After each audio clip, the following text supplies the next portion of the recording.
So, John, please.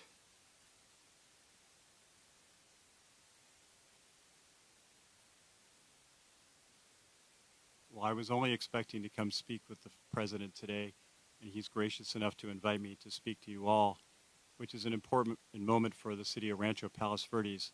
In 2002, the Trump Golf Course opened up here, and they've been a great business here in our community. As the president mentioned, our city has been having a lot of issues with a landslide that's less than a mile from here. We have about 600 homes, several thousand residents that have been affected.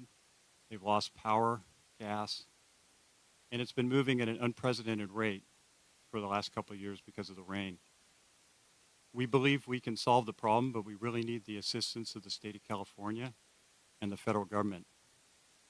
We have solutions out there for that, but the problem is bigger than the city of Rancho Palos Verdes, and so it's important that we get the attention and the help of the people of California and of the federal government. So I'm here to thank the president of having me here today. Obviously, I'm a tiny bit nervous. This is a very big deal. Oh, thank you. So anyhow, we very much appreciate you all being here, and of course, I know you're here for the president, but covering what's going on in our city is really important, and it's meant a lot to our community of 42,000 people, so thank you so much.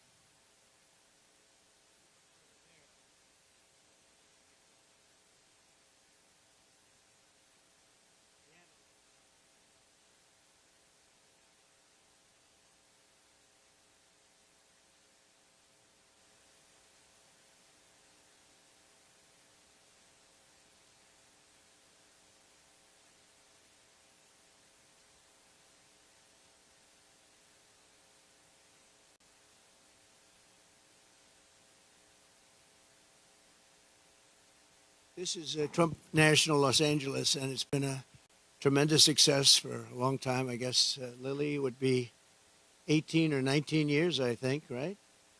And I built it. And I have a little bit of a motto, but we never have to advertise because it's always loaded up with golfers, very good golfers. It's a world championship course.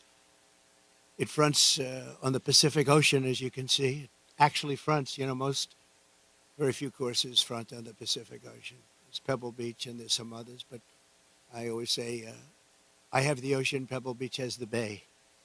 The ocean's better than the bay. And this course is one of the best courses anywhere in the world, and it's done really well, and we've had a lot of fun with it, so it's been great.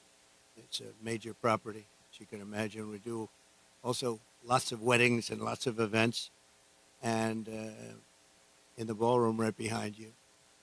And people get married literally on a nightly basis looking over the Pacific Ocean. So we have something that's very special. We're proud of it. Well, thank you all for being here. Before we begin, I want to express my support for all of the families affected by the landslides in Rancho Palos Verdes. The slides are something can be taken care of. This area is very solid. But you go down a couple of miles down, you'll see something that's pretty amazing. The mountain is moving, and it can be stopped, but they need some help from the government, so I hope they get the help, and I'm sure John will have the help. And I want to thank the mayor for the great job he's doing. I tell that to the people, what a great job he's doing. I just met with the mayor, and especially want to salute all of the public safety and emergency personnel who are working down the road, as well as the utility workers who are fighting to restore service to local residents. It's another thing when you live along the coast. Sometimes that happens. It's a little bit more difficult, but when they fix it, there's nothing like it. There really is nothing like it. I'm here today in California with a very simple message for the American people. We cannot allow Comrade Kamala Harris and the communist left to do to America what they did to California. The state of California is a mess with people leaving, and nothing's going to stop them. They're going to other states. Some are going to other countries. But what they've done, Gavin Newsom and Kamala, I'd almost say Kamala more so, she destroyed San Francisco and she destroyed the state. When you look at the kind of destruction that's taken place, it's all man-made or woman-made destruction too. It's things that should have never happened, but we're not going to let that happen with 4 more years of her in the White House, because if you have what happened to this country as what they allowed to happen in California and San Francisco, one of the great cities of the world 15 years ago, and today it's not in a very good position, to put it mildly, in this state, which is probably the best piece of real estate in the world. This state, you have the sunshine, you have the ocean, you have everything. You have the perfect weather, the best weather, and they've hurt it so badly, so badly. Decades ago, San Francisco was known as one of the most beautiful cities anywhere in the world. A friend of mine, a friend of a lot of the people here, Bob Tisch, used to say San Francisco is the best city in the United States, the best city there is. And he passed away a number of years ago, but he wouldn't believe it. He used to always talk about San Francisco as our greatest city. He owned Lowe's, good company, great company. And he would say it constantly, and now you see what's happened. And it can be brought back, just like our country can be brought back, because we're a nation in decline. The decline of this whole state is one of the sad chapters in what's gone on with the radical left lunatics that we have to put up with. As the San Francisco district attorney, Kamala was the godmother of sanctuary cities. She was right out there at the forefront. And also the movement of defunding the police. She was there right at the beginning. She boasted, quote, "We are a sanctuary city and we always will be." Well, they're sanctuary cities of crime. One of the people that Kamala gave sanctuary city to and put in as DA was Edwin Ramos, an illegal alien MS-13 gang member who savagely murdered a father and his 2 sons after mistaking them for members of a rival gang. She knew this, and she came to his defense. He had previously been arrested for robbing a pregnant woman and killing many, they say. Kamala refused to get him out of our country, and he went on to do very significant damage. She also gave sanctuary to illegal alien Ronnie Aguilera, who murdered a 14-year-old boy, nearly decapitating him with a sword. He enjoyed watching this take place with a sword by his hand. Kamala launched her tenure as DA with a San Francisco police group described as a, quote, fire sale for plea deals. They made plea deals. The only one they don't make a plea deal with is Trump. They go after their political opponent, especially when they haven't done anything wrong. You saw more charges were dropped yesterday in Atlanta, Georgia. It's all politically inspired. It's all against their political opponent. We won the case in the big case. They said the big case. I've completely won that case. The documents case in Florida. Case was thrown out with deranged Jack Smith, deranged prosecutor, that if he devoted his efforts to violent crime and to the border, which they should have, would be in a lot better position as a country. In one sweetheart deal, Kamala gave only 12 years to a monster known as David Taylor, who got high on crack and murdered a 65-year-old mother with a hammer and a pair of scissors.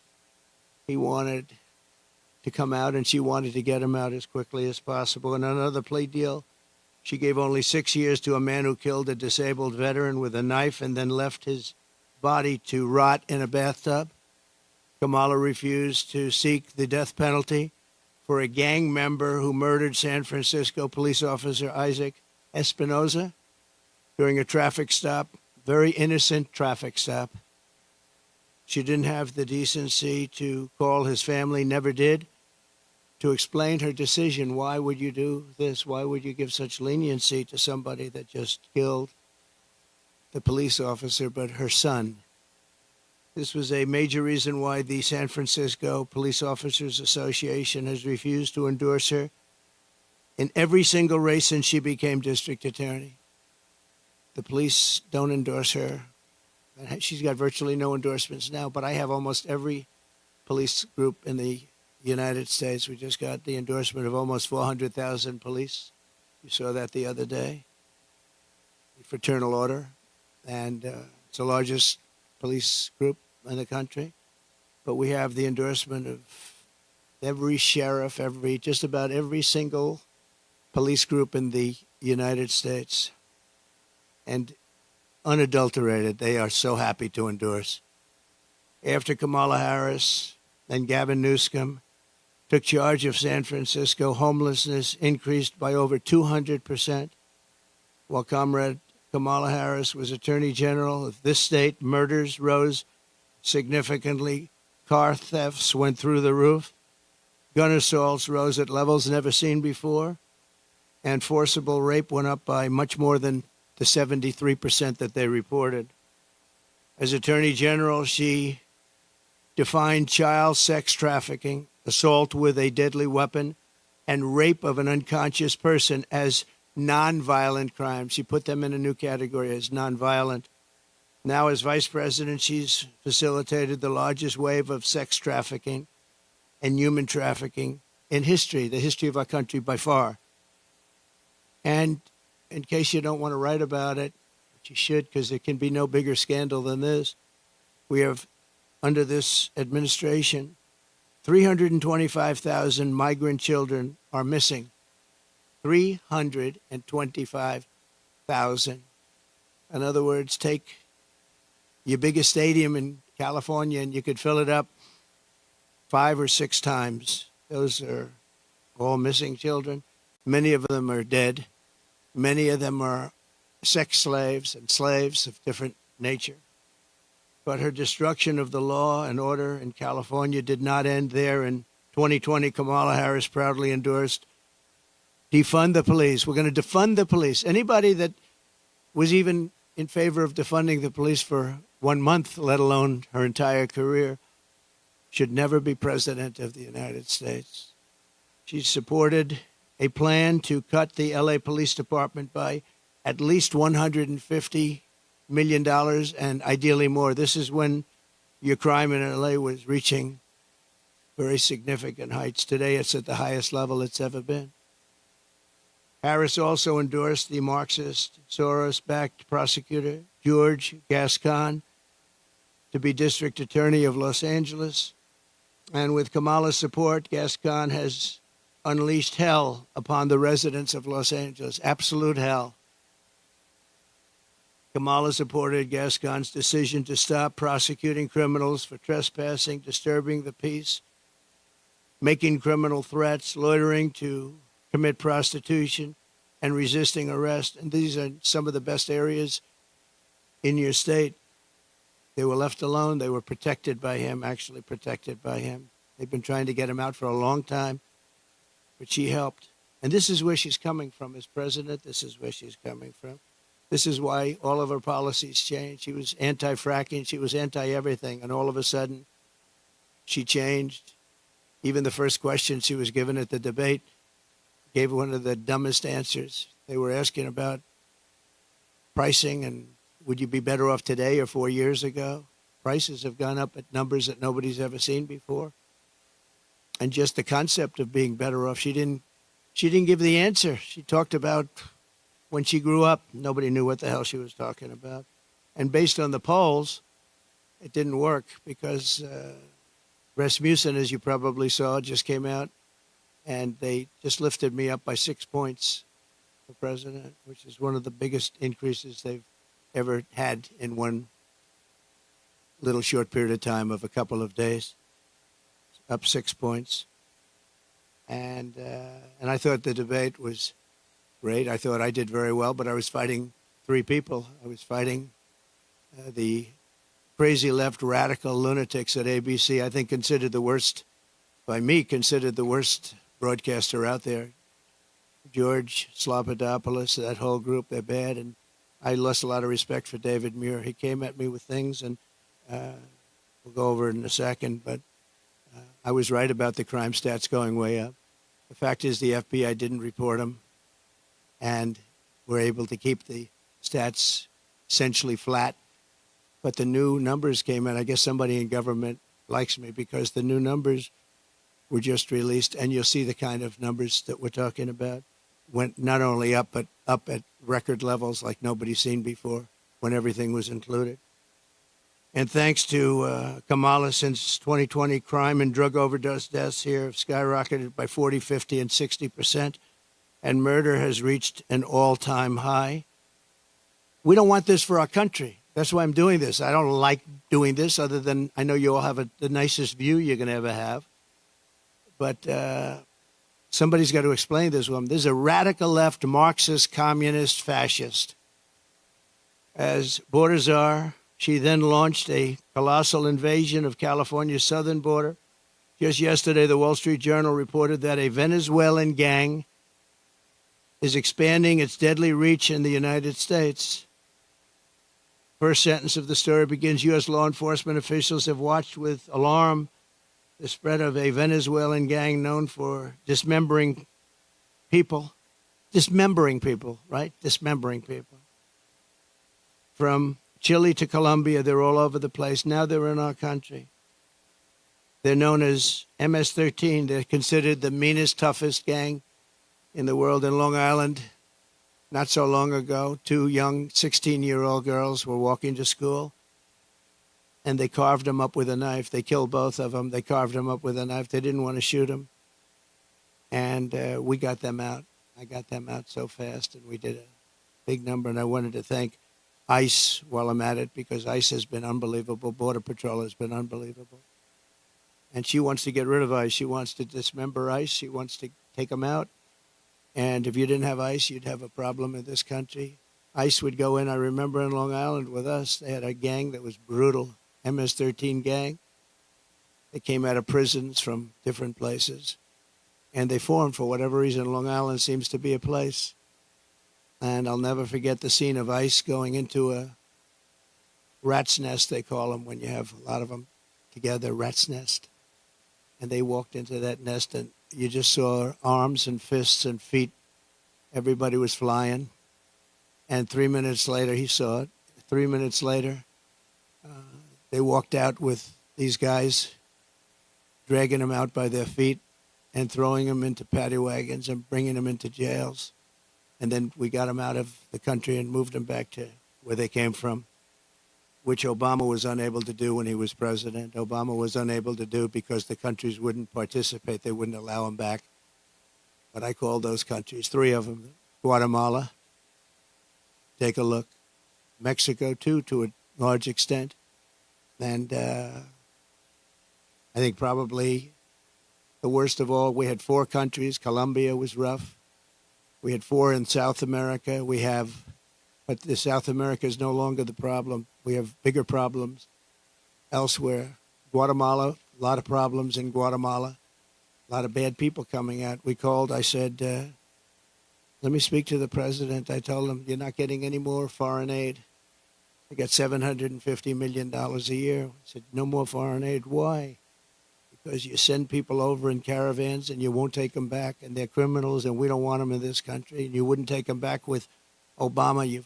They would put planes on the runways, big planes on the runways, so you couldn't land the planes loaded up with prisoners. And I said, that's okay. You can keep doing it. We're not paying you 10 cents. And they called me back 20 minutes later, one of them the next day, three countries. And they said we would be honored to take MS-13 back. We like them very much. We're wonderful people. And we got them out by the thousands and thousands. We got them out. And that I attribute to ICE and Border Patrol. They're incredible people. Not only is Comrade Howard, I mean, if you take a look at this, but not only is Comrade Kamala allowing illegal aliens to stampede across our border, but then it was announced about a year ago that they're actually flying them in. Nobody knew that. They were secretly flying in hundreds of thousands of people. Some of the worst murderers and terrorists you've ever seen. They were taking anybody that wanted to come in. And they're flying them in. So when they tell you about their borders a little bit better than it used to be, they only did that for election reasons. Not good, but it's a little bit better.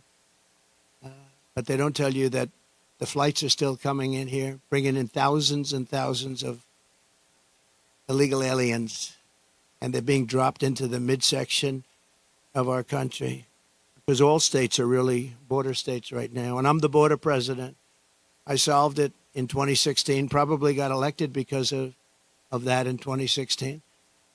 And really, there was nothing to do in 2020. I said to my people, I want to talk about the border, what a job I did. They said, sir, nobody cares you did it. It was good. We went from a terrible border to a great border very quickly. I did a great job. And then I come in and I look at what's happening now, and the only difference is that the border in 2016 was 1/20th what it is now. We have the worst border in the history of the world. There's never been a border like this. And I want to be the border president, and I hope you call me the border president, because I'm going to show you what a border security job we can do, and we're going to do a job like never has been done before. There's never been a border like this. I believe the real number is 21 million people are here, and many are thugs, criminals. And remember this, if you go to South America and if you go to these countries that have taken their prisoners out of their jails to empty their jails and dumped them into the United States like we're a dumping ground, you're going to see their crime rates have gone down by 50, 60, 70, and 80%. If you look at Caracas, Venezuela, they took their criminals and drug dealers and rapists off the street and they dumped them into the United States of America. Dumping ground, they call it. We're a dumping ground for Venezuela because we have stupid people running our country. And you think Biden's bad? This one's going to be worse than Biden. Over the past 3.5 years, Kamala has resettled 500,000 illegal migrants from Haiti into American communities, including over 200,000 who Kamala has illegally flown into the United States by airplane when they couldn't get through the border because the border guards backed up. They were refusing to let them in. They don't want it. They love this country. They're saying, you can't do this to our country. They flew them in right over the top of the border guards, and they're doing it right now. They're doing it right now. In Springfield, Ohio, 20,000 illegal Haitian migrants have descended upon a town of 58,000 people, destroying their way of life. They've destroyed the place. And people don't like to talk about it because even the town doesn't like to talk about it because it sounds so bad for the town. They live there. They're proud. They love the town. For years, it was a great place, safe, nice. Now they have 20,000, and I actually heard today it's 32,000. It's the new number. Illegal aliens are now coming in from all over the world, from prisons, jails, mental institutions. They're coming in at levels that we've never seen before. We cannot let this happen to our country.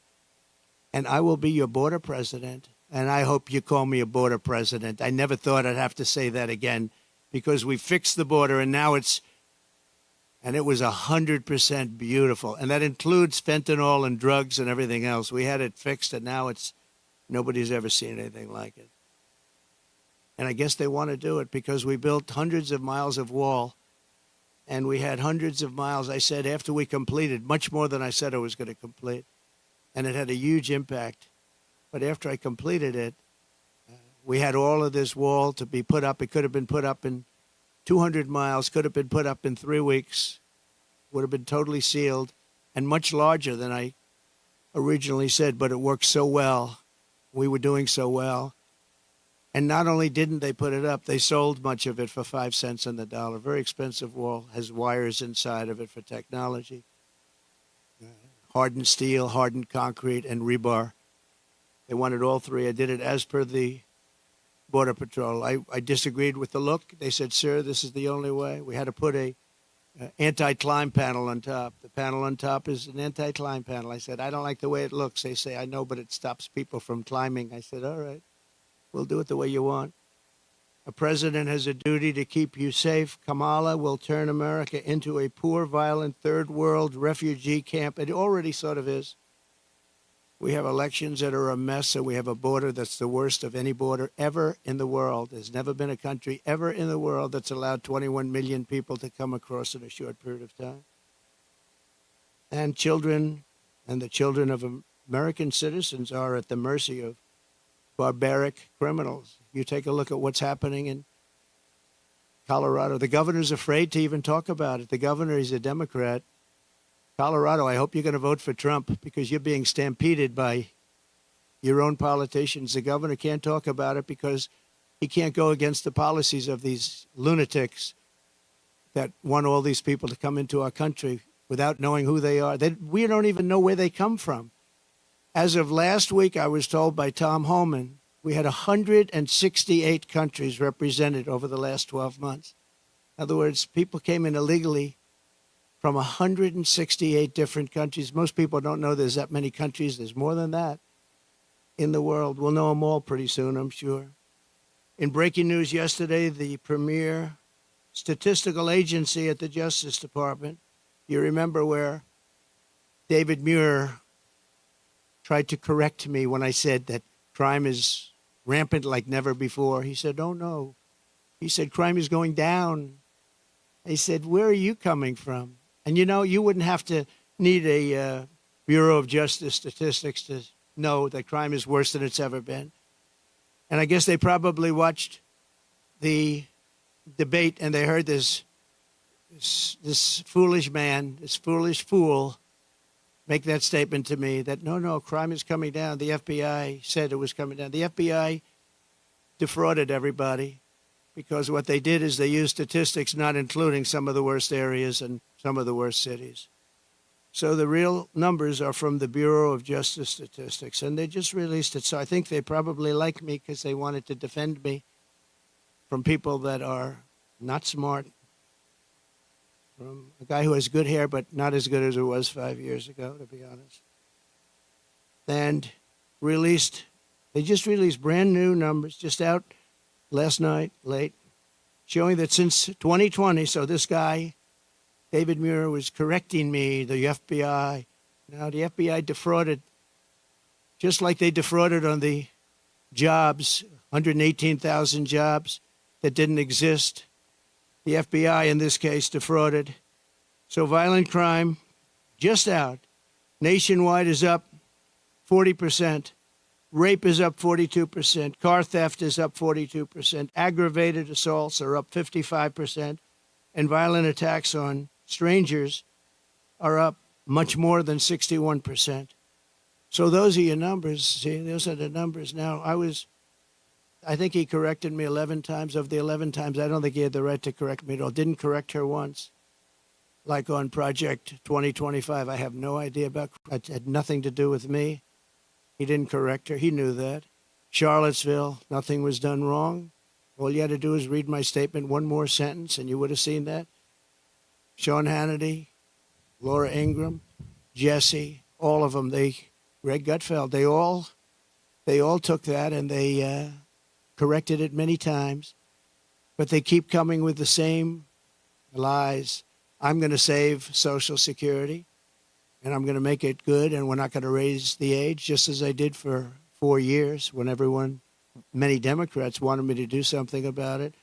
And she'll go around saying, oh, Trump is going to do bad things to Social Security. No, she's going to do, because she's putting these illegal immigrants onto Social Security, onto Medicare, and she's going to destroy those programs, and the people are going to have to pay. But I'm going to save them. But David Muir said exactly, I quote, President Trump, as you know, this is after I made the statement that crime is at record numbers. President Trump, as you know, the FBI says overall violent crime is coming down in this country. Now, anybody that says it's coming down, when you look at all of the migrant crime and all of the other crime, and this doesn't even include most of the migrant crime. So it's up 55, 65, 75, and 85. In one category is up 89%. And these numbers have just been released by the government. I appreciate the person that released them. I think he came to my defense, actually. But the people understand it. In fact, he was wrong. The FBI totally fudged the numbers. And I really believe it's actually a fraud what the FBI did. It's a fraud. And it was a fraud when the administration, I call it the Kamala, because I don't even know who our president is anymore. Where is this guy? They took it away. This was an overthrow of the president of the United States. This was a coup. He got 14, think of it. He got 14 million votes. She got no votes. She was the first one that lost, and now I'm running against her. They went in. I was 19 points up in the poll. I saw their poll. They went up after the debate with Biden. I have debates with everybody. But the first debate, we had two debates. We didn't have one. First, I had Biden, and he was 19 to 21 down. And they went, that's when they went, and they said, you can't win, you're going to get out. And he said, no, I'm not going to get out, which was his right to say. They said, well, if you don't get out, we're going to execute the 25th Amendment. And he said, like I said, I'm going to get out. And he hates her beyond any, I think he hates her probably almost as much as he hates me. I think he still hates me a little bit more. But he hates her. He hates her. He hates what she did. And, you know, when they talk about democracy, well, that's not democracy. He had 14 million votes. She had none. And she was the first one out of the 22 people or so that ran as a Democrat. She never made it to Iowa, first state. She never made it to Iowa. She was the first one out, and now she's running. So you tell me how that works. They wanted to be politically correct, that's all. But we're not going to let her destroy our country. In fact, the David Muir character, he's lost so much respect. Everyone's talking about him. He's a joke. And ABC News is a joke, too. But most of the fake news is pretty much of a joke. He said that the FBI, and he didn't know this, I guess, at the time. He probably did. But the numbers and the cities that weren't included in those numbers were Chicago, Los Angeles, San Francisco, Oakland, New Orleans, and many others of similar crime numbers. In other words, so they didn't include the worst crime numbers in the country. Look at those numbers. Chicago's not included. Los Angeles not included. So they could say the numbers are flat, but they didn't include the big boys. And that's a fraud on the public. And as I said, it was a fraud also, just like with the so it's 818,000 jobs that they said existed that didn't exist. And they thought they could hold the number off until after the election, anytime after November 5th, but that didn't work out because they had a whistleblower that released the numbers. And then you have Kamala's claim that she worked at McDonald's. She never worked at McDonald's. It's a lie. They went in, they investigated it, and the fake news won't report that. They won't report it. The only one that reported it was Fox, but the fake news won't. She never worked at McDonald's. She said she stood over those French fries when they were being fried, and it was so tough work. She never worked there. She's a liar. She's a liar. But the fake news ought to report she's a liar, because that sounds like a little thing, but it's a big thing, because it tells you they lie. They lie about everything. They lie about statements on the military. Nobody loves the military more than me. She got up today. She said things that were just lies. She's just made up. What's bad for Trump? Oh, this would be, say something bad about the military. Oh, he said bad about the military. Just like McDonald's, a total lie. It's the way they do it. And her VP choice, I think, will go down as a catastrophic choice. Now, maybe I'll be wrong. I'll let you know on November 6th. But I can't believe that that guy is an asset. They had other people that would have been. Comrade Kamala Harris and the communist left have also destroyed the economy and the quality of life all across this state and all across our country. As vice president, what she's done to our country is not even thinkable. California has the highest inflation, the highest taxes, the highest gas prices, the most illegal aliens, the most regulations, the most expensive utilities, and it ranks as the third worst state to start a business. It also has the most people leaving it. I love this place. Look at this. I own this. No partners, no mortgage, no nothing. I own it. And I'm talking so badly about the state. It hurts me to do it. I would never do this except for the fact that I'm running for president and I want to save the country. So I'd rather sacrifice this than lie or not speak. But think of it. I'm knocking the hell out of the state of California. I'm saying how bad she was and what a bad job she's done. What a horrible Governor Newsom has been. He's been horrible. So many people leaving. And I'm hurting my own property. And that cost me lots of money. But it's okay, because this is unimportant compared to saving the United States of America. So I do it for that reason. But those are the numbers, what Kamala Harris's policies will do to America. The cost of living here is nearly 40% higher than the national average. and the cost of housing is 97% higher, and the national average is through the roof. And it all took place in the last 3.5 years because I had no inflation, essentially no inflation. And it stayed that way for 2 years.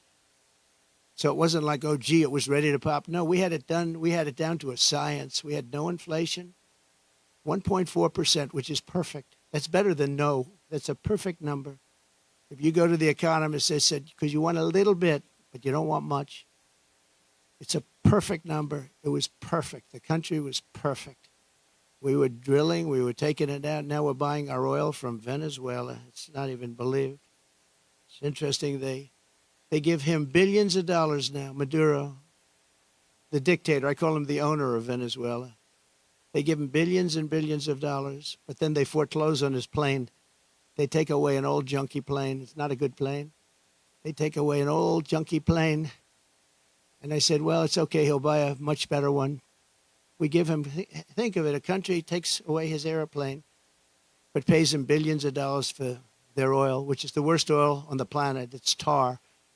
And it has to be refined. There's only one plant in the entire world that can refine that junk.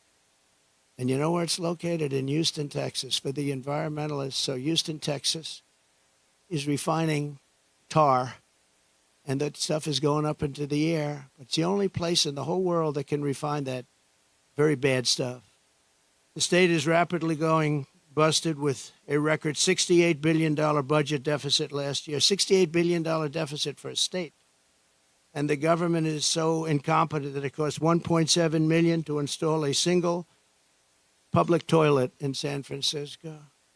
They built a toilet for $1.7 million. And it's not even nice. I saw pictures of it. I built this whole thing for less than that. Unsurprisingly, more Americans are now leaving California than any other state in the union, and over 500 companies have left since 2020. It hurts me to say it. Look, I have this unbelievably valuable asset, and here I am knocking the hell. I'm sitting here thinking, and I know this. I've known it for every time I speak badly of New York. We have a very bad attorney general there. She's a political hack who got elected saying, I will get Trump, I will get Trump, I will get him, Letitia James. And they had a phony case where they value a house that's worth $1 billion to $1.5 billion at $18 million. The judge was corrupt. And she's corrupt, very corrupt person. It's a political hack. And then we have the other cases that they're all headed up by the White House. They sent their people in, one person in particular, but they sent their people in to head up the cases in the state. They sent their people in from the DOJ in Washington, highest officials, to go to Letitia James, work there, get that started, and then go to the DA in Manhattan. But I think the appellate courts are going to see what's happening. I really do. I believe in that. But it's hurting New York because businesses are moving out of New York because of it. They used a consumer fraud statute, which has never been used before for this, to get me in New York.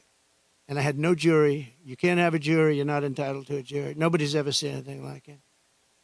But I'm sure, I feel sure that the appellate courts will come in and defend, because otherwise our country is finished. Thing like that can happen. And no company wants to move into New York because of it. Very, very bad for New York.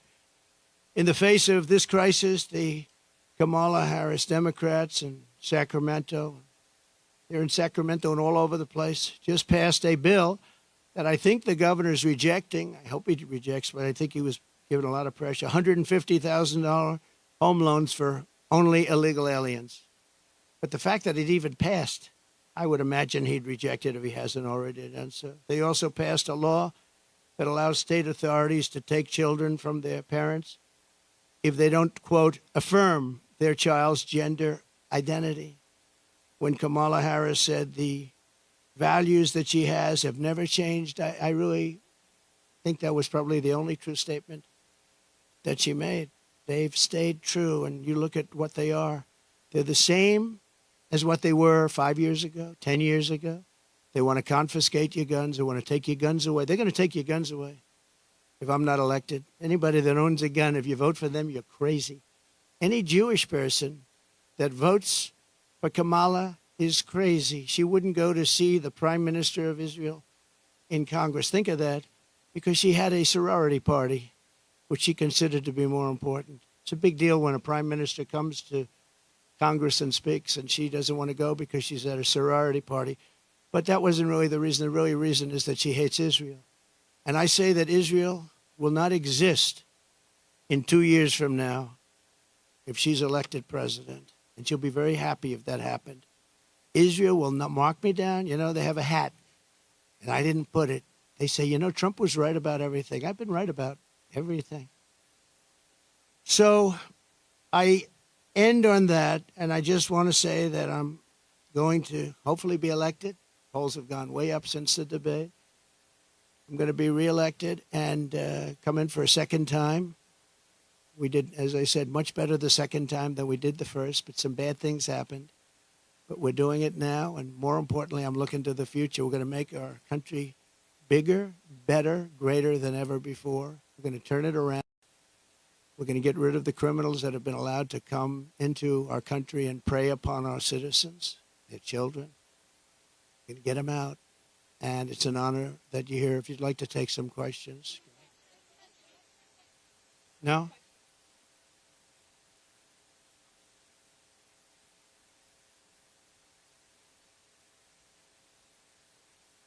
No, excuse me. Most of my Republican allies had said I was great in the debate. You're just like, you know, a lot of other people at Fox. Well, why don't you say most 94% of the Republicans said I did phenomenally in the debate. Some said that I could have been tougher. I don't know how I could have been tougher when I said he's the worst president and she is the worst vice president in the history of our country. 94% of the Republicans, and the only one that wouldn't, maybe a Mitt Romney or somebody like that. But we've gotten great praise for the debate. And based on the polls, like Rasmussen being up 6 today, the first poll out, based on the polls, obviously, I did well in the debate. Also, based on the debate polls, where I sometimes had, in one case, 92% win. So, you know, I did well in the debate. Sometimes had, in one case, look, you come from Fox. Go ahead. Go ahead.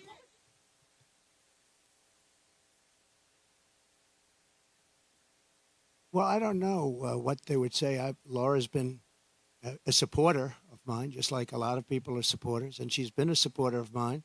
She speaks very positively of the campaign. I'm not sure why you asked that question, but Laura is a supporter. I don't control Laura. Laura has to say what she wants. She's a free spirit. Well, I don't know. I mean, look, I can't tell Laura what to do. Laura's a supporter. I have a lot of supporters, so I don't know what exactly you're referring to. That's okay. Yeah, please. I just don't know. Laura's a supporter. I don't know. She is a strong person. She's got strong opinions, and I don't know what she said, but that's not up to me. She's a supporter. Please. Okay. A lot of people do. It's a very big plane.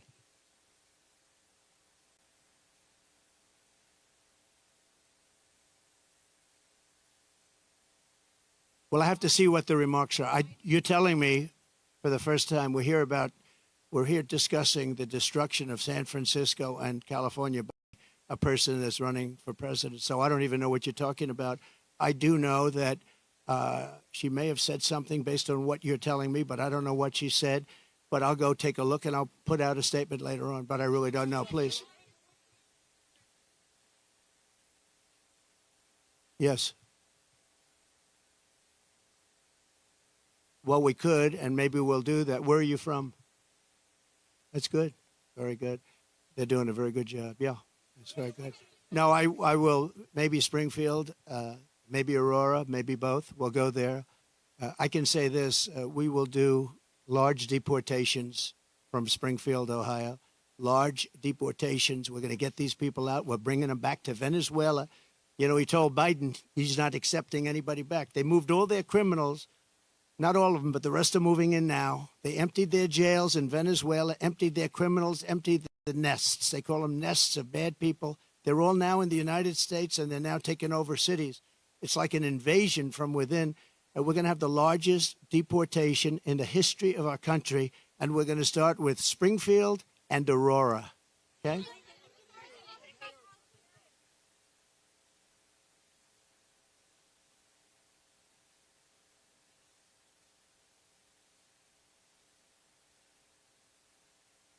No, no, no.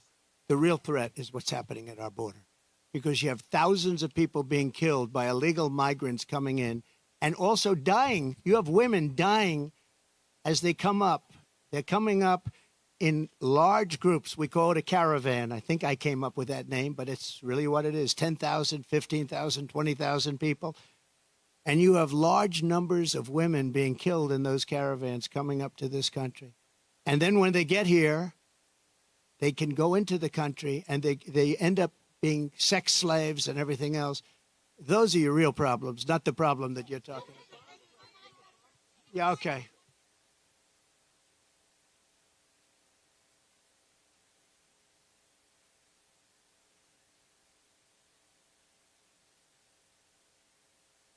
Well, if you go to the people of California, they don't want to have sanctuary cities anymore. They're tired of sanctuary cities. Sanctuary cities are really blocks that protect bad people from deportation and other problems. And they're going to do it.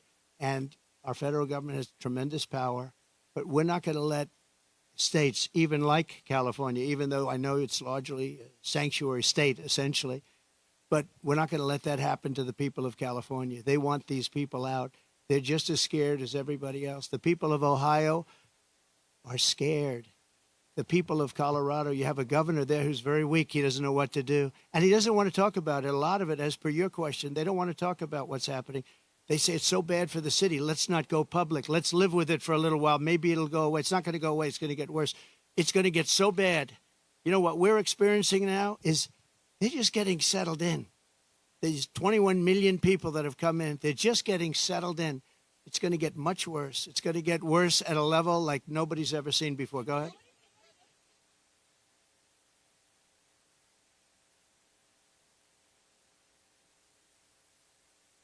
Yeah, that's right.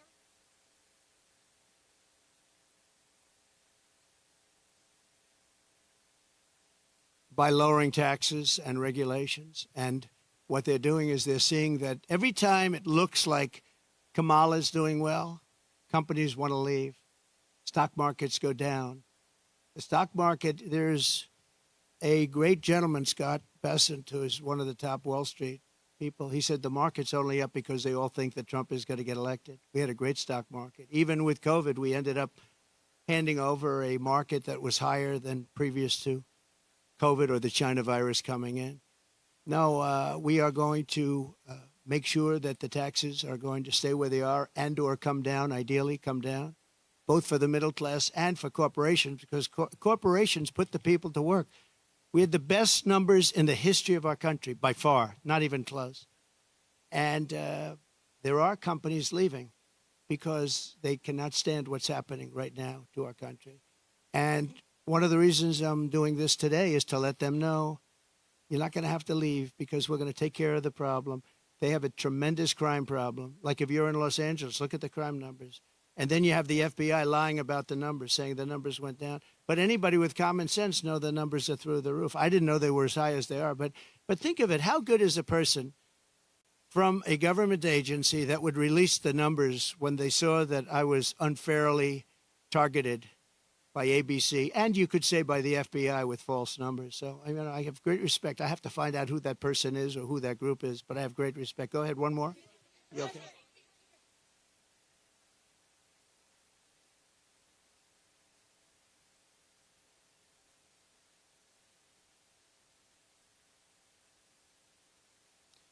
I'll be able to make phone calls and solve most of the problems. I may actually have to meet a couple of times. But, Viktor Orban, and you've heard me say this, but it wasn't long ago, he said the only way you're going to solve the world problem is Trump has to be president again. And I don't say it. I didn't say it. I sort of would be embarrassed to say it. But he said everybody was afraid of Trump. He said China was afraid. Russia was afraid. North Korea was afraid. Everybody was afraid. We had no wars. We defeated ISIS in 4 weeks. And they said it was going to take 5 years, right? The generals in Washington. I went there and met a great general and some great people. And I said, go to it. And he took them out in 4 weeks, 100% of the ISIS caliphate. I flew there. I flew to Iraq, to the field, and they took them out in a very short period of time, short order. We have a great military, but, you know, a great military needs a leader. If you don't have leaders, then you end up with Afghanistan, the worst withdrawal from a country in the history. Look, I've gotten to know great people. I went to Arlington at their request, and I stood, and I was with them for hours, and I stood with them. They did a ceremony, and then they asked me if I'd go down to the graves of their children. They called them their children, that they always will be their children. And there were tears all over, as there should be. And they said, sir, could you take pictures with me by the grave of my son, in one case, a daughter? And I said, I'd love to. And I took pictures with them for a while, and then I left, and that was it. And I got home, and I got a call from the people in the campaign. Sir, the Biden people are saying that you did this for publicity. If people knew how hard it was to get there, because I was coming from a location that was very far away, and yet they were having the ceremony, and I really felt, you know, I had them up to Bedminster, most of the family members, and I got to know them. They're great people. Their sons and daughter, just as though Kamala shot them with a pistol in her hand or his hand, they were killed by Biden and Kamala. They were killed. They should have never left from that airfield. They should have left for Bagram. We should have never given up Bagram. Bagram now is controlled by China. The reason we shouldn't have given it up was not because of Afghanistan. The reason we shouldn't have given it up, 1 hour away from where China makes its nuclear weapons, and I wasn't giving it up. We were getting out quickly and effectively. I'm the one that got the numbers down to less than 5,000 soldiers. But I would have never left unless they fulfilled their obligations under an agreement. I had a wonderful agreement, but the agreement said you have to do this, this, this. They didn't do 3 of the first 5 things, so therefore they would have done it. Abdul was the leader, and he wouldn't have done it, and he would have never done that to us. And just in finishing up with that, and I appreciate the question, actually, but in finishing up with that, for 18 months, spoke to Abdul over the phone. For 18 months, not one American soldier was shot or killed. Not one American soldier was even shot at. Abdul understood. Don't do it. I said, don't do it, Abdul. Don't do it. And for 18 months, not one soldier was even shot at.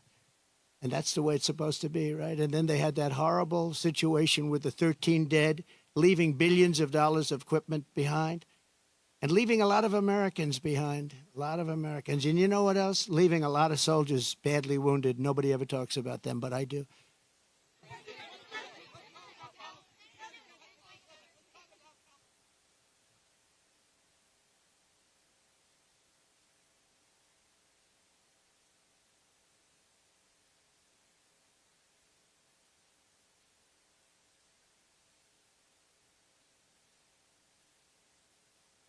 Well, I would have a great relationship with them. And what you have to do is start all over again. You cannot have these policies of high taxation. You can't have these policies of politics where you go after your politicians. You have to have an honest voting system because, you know, you don't have an honest voting system. They send out millions and millions of ballots. They go all over the place. Some people get 2, 3, 4, 5. You have a very dishonest system over here. If I ran with an honest vote counter in California, I would win California. But the votes are not counted honestly. It's a very dishonest system that you have in California. And I'd make it business friendly. Right now, it's business unfriendly. Look, Elon Musk is a friend of mine. He endorsed me very powerfully. He endorses me every time he speaks. He really wants to see us win because he knows we can do a great job and turn it around. He left California. I said to him, Elon, did anybody ever call you? It's a big company. He moved to Texas. A lot of people moving to Texas. Great state. Excellent governor, an excellent lieutenant governor. Great people. They love entrepreneurs. They love the people that live there. They want to keep their taxes low. Taxes are way too high here. But I said to Elon, so you have a big company and you're moving it to Texas from California. Did anybody call you, like the governor, to try and get you to stay? No. Did anybody see you write a letter, do anything to try and keep you to stay? You have thousands of jobs. He said, nobody ever called. There'd be so many things you could do. This would be the easiest place to turn around if they knew what to do. Look at it. I mean, look at the weather. We're standing out here on the Pacific Ocean in the most beautiful weather. A lot of states don't have weather like this. They don't have Pacific Oceans. So it's many things you could do, but you start with lowering taxes and making it friendly. But think of it, Elon Musk, a great guy, brilliant guy, big company, lots of jobs, leaving. Nobody even calls him to try and get him to stay. I would have been on him. I would have said, let's have lunch, let's have dinner, and then let's have breakfast the following morning, right? I would have tried to talk him out of it.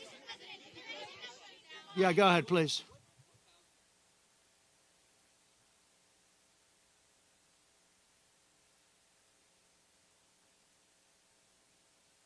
No, I don't know that much about it. No, I don't. I know she's a big fan of the campaign, but I really don't know. I would say that, well, she brings a spirit to us that a lot of people have. We have very spirited people. And in all fairness to her, she hates seeing what's happened to the country, I guess. I mean, she hates seeing what's happened to the country. So do I. It's very sad. It's very sad when I have to stand out here on my property and say how bad California is. Did you have another one?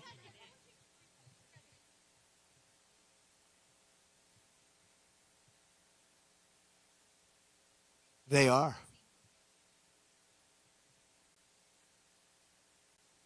Well, we're going to help them. And I told John, the local mayor, but I told John we're going to help him with his slide problem. You know, there are ways of fixing that. We discussed it. He knows better than anybody.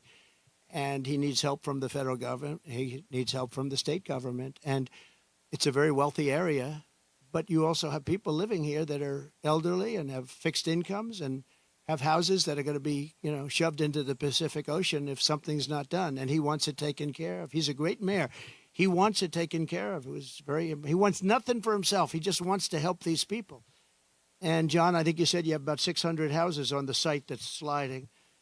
And he'd like to be able to save those houses for people, that some of which will never be able to have a house again. You know, it's pretty sad.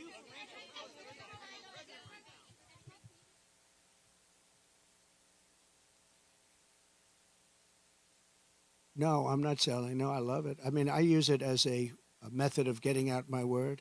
You know, when it opened, it went way high, but then the SEC gave us nothing but problems. We had to go through a long process with the SEC. But people think that I'm leaving. That's why they're down, because if I leave, you know, it's different if I leave. But I'm not leaving. I love it. I think it's great. Mechanically, it works the best. And again, I'm friendly with Elon, and Elon would love me to come over to X, but I just, you know, I have close to 100 million people on X. I had 230 million people on X, and then they shut me down, and I said, I'm not going to let that happen again. You know that. I had hundreds of millions of people on X and Facebook and Instagram, I think more than anybody. Zuckerberg told me at the White House, he said, congratulations, you're number one on Facebook. This is a number of years ago. And then all of a sudden I went from being number one to having no voice. And after about 2 or 3 weeks, because I have a lot to say, I put out old-fashioned press statements, like a press statement. And they got really successful, and they did very well. And then we built this platform. And the reason I built it is because I don't want to have my voice shut down. But a lot of people think that I'll sell my shares. You know, they're worth billions of dollars, but I don't want to sell my shares. I'm not going to sell my shares. I don't need money. And it is for me, it's a great voice. It's a great voice. And it's a voice, it works so well. And we just won, as you know, we got final approval from the SEC. It took us a long time. And that really turned it off. You know, when I originally opened that stock, it went from about 2 to about 182. Did you know that? It was the biggest increase in the history of the stock market. I believe, you know, I have to say I believe, because you're going to find one company, maybe more, who knows. But I believe it was the single biggest movement. And I think I was worth $61 billion from that one stock. And then we had nothing but problems with the SEC. And it gets whittled down, down, down. But I didn't do it for the money. I did it because I really wanted to have a strong voice. And it's a great voice for me. And as long as my voice is on there, it's going to always be good. But a lot of people think the reason it's down is that a lot of people think I'm going to sell. And if I sell, it wouldn't be the same. I could understand that. But I have absolutely no intention of selling. Okay?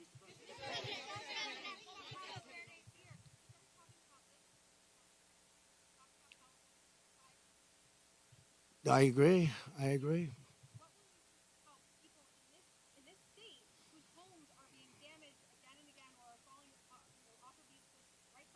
Yeah. Okay. This is my favorite question of the day. You're asking me what would I do for, let's talk California first. Is that okay? Do you mind? So I was riding with Devin Nunes and some congressmen 4 years ago. I was riding up north in California. And I looked at these fields. They were massive. I was telling John, right? It's my favorite question. I love that somebody would ask me this question. And I never told you to do it, right? Who are you with? Good. Spectrum. It's good. New, hot, right? It's hot. It's doing well. But that's because you ask good questions. So what happened, I'm saying why I look at this field, and it's massive. And in the middle of the field is a little spot of the most green, plush land you've ever seen. I said, and then I'd see another one. These little plots, like 1 and 2 acres, and you'd have 1,000 acres that's barren and dead and dark. And I said, what's the problem here? What is that green acreage? You know, the soil is unbelievably fertile, but they have no water. I said, so do you have a drought? No, we don't have a drought. We have the water is cut off upstate, up in the north. You know that? And the water, in order to protect a certain little tiny fish called a smelt, they send millions and millions of gallons of water out to the Pacific Ocean, way up north. Never even gets close to here. And you know, in Los Angeles and Beverly Hills, all these rich areas, they want to give you like 38 gallons of water to use. You buy a house for a lot of money, and then you're allowed to use 38 gallons of water. But you have no water down here. And the reason you have no water, you have the canals. The reason you have no water is because Gavin Newsom didn't want to do it. I had it all done. I had the Department of Commerce at the time. Believe it or not, they're the ones that rule on this particular issue. So you have millions of gallons of water pouring down from the north with the snow caps in Canada and all pouring down. And they have essentially a very large faucet. And you turn the faucet, and it takes 1 day to turn it. It's massive. It's as big as the wall of that building right there behind you. And you turn that, and all of that water goes aimlessly into the Pacific. And if they turned it back, all of that water would come right down here and right into Los Angeles. They wouldn't have to have people not use more than 30 gallons and 32 gallons. They want to do that, you know. They're trying to do that. And you have so much water, and all those fields that are right now barren, the farmers would have all the water they needed. And you could revert water up into the hills where you have all the dead forests, where the forests are so brittle. Because no place is like California. I go to Austria. The head of Austria tells me, you know, we have trees that are much more flammable than what you have in California. We never have forest fires because they maintain their forests. And you have all that water that could be used as water, what they call water flow, where where the land would be damp. And you'd stop many of these horrible fires that are costing billions and billions of dollars by the federal government, et cetera. So one thing I'm going to do for California, vote for me, California. I'm going to give you safety. I'm going to give you a great border. And I'm going to give you more water than almost anybody has. And the farmers up north are going to be able to use 100% of their land, not 1% of their land. And the water is going to come all the way down to Los Angeles. And you're going to have more water than you ever saw. And the smelt is not making it anyway. In fact, they make and grow smelt because it dies all the way up and down the line, and they put stuff that was artificially made. You know that. So you're going to have water in California at a level that you've never seen before. The farmers are going to do great. Those fields are going to be all green instead of 1% green. And maybe even more important, you're not going to have illegal immigrants pouring into your country and killing your family. You're not going to have the problems that you have right now. We're going to lower your taxes. We're going to bring the car industry back because your car industry is gone. We're bringing it back to Detroit at levels that you'll never see again. We'll bring it back to better than it was 30 years ago. But with this group, everything is dead. The automobile industry is dead. The water coming here is dead. And Gavin Newsom is going to sign those papers. And if he doesn't sign those papers, we won't give him money to put out all his fires. And if we don't give him the money to put out his fires, he's got problems. He's a lousy governor. And he treated me very nicely, and I treated him very nicely when I was president. But he's done a lousy job. But there's a case. I said, Gavin, will you sign? It took him like a month and a half or 2 months, and then he decided for political reasons. And then we got hit with COVID, and we had to solve another problem. But you're going to have so much money, Mr. Mayor. You're going to have so much money from economic activity and growth. And you're going to have water like you never thought. Now, in your case, maybe you don't want so much water. But we'll bypass your beautiful area. But we have tremendous amounts, millions of gallons of water that's shoved right into the Pacific Ocean where it doesn't make a dent.